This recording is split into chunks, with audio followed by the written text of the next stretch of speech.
Hey there, I'm Evan Brand, certified functional medicine practitioner and nutritional therapist, talking with you today about my top 6 favorite adaptogens. This is hard. I could have probably listed 10 or 15 other ones, but I really tried to narrow these down to the adaptogenic herbs that are going to be most helpful for the majority of the population. Now, the one caveat is ashwagandha, my #1 recommendation. Supposedly, you hear a lot of talk about ashwagandha being a nightshade and how this could negatively impact people with autoimmune disease. However, I've used this hundreds of times with men and women with Hashimoto's, which is autoimmune thyroiditis, as well as many other autoimmune diseases, and I've only seen great benefits. So discuss it with your practitioner, but to me, I've had no problems. Ashwagandha is my #1 favorite adaptogen because it's so useful for sleep, insomnia, stress, anxiety, relaxation. You can use it in the day as a stress reliever. You can use it at night as a sleep aid. It's going to help the immune system. It's going to help modulate your cortisol rhythm, which is your stress hormone. My go-to herb for sure. #2, close second here, Rhodiola. Rhodiola rosea, also known as the golden root. It's from and typically grown in Siberia or in Russia, just really high alpine, super high elevation, very tough climate, which is why it possesses these adaptogenic properties of helping you adapt to weather.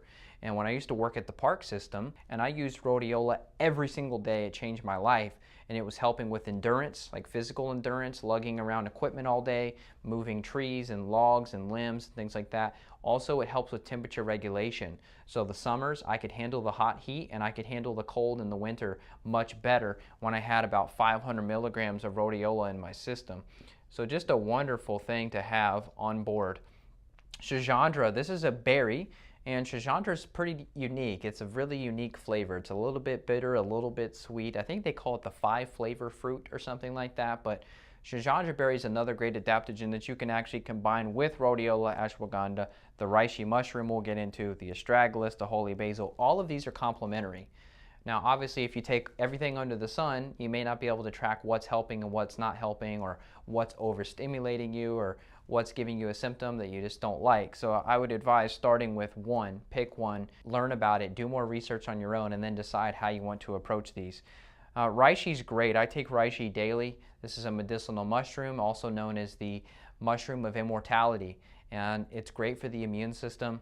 It's great for helping people that are dealing with cancer, chemotherapy, and anything that's damaging the immune system. Reishi is great, and typically I'm taking anywhere between 1 and 3 grams per day. Astragalus, another great immune support herb, also an adaptogen, also really great for Lyme disease. Now, in terms of chronic Lyme, Stephen Buhner, who's a master herbalist, says that astragalus should not be used for chronic Lyme disease. It's better for more acute Lyme. If you got bit by a tick recently, you can also use astragalus to crank up the immune system. #6 is holy basil. Holy basil can be a little bit more stimulating than your rhodiolas, depending on the person.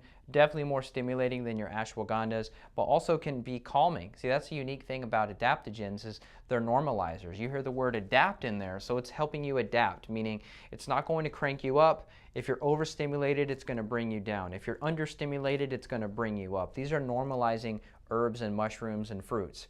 Obviously, I'm a huge fan of self-experimentation. That's how I learned these herbs, but in clinical practice, I always recommend people do it with a practitioner because you're going to get more bang for your buck if you're working with somebody who's already done it. I mean, think of climbing a mountain like Mount Everest. You want to work with somebody who's been up the mountain before, somebody who knows the profile of these herbs, someone who knows the dosage and the timing and whether you should do it with food, without food, should you take days off, how long should you do these, what else should be in the protocol. That's what a practitioner can be helpful for. So if you'd like help, you can reach out. Happy to schedule a call with you. You can click on screen to learn more, and I'll talk with you in the next video. Take care. Bye-bye.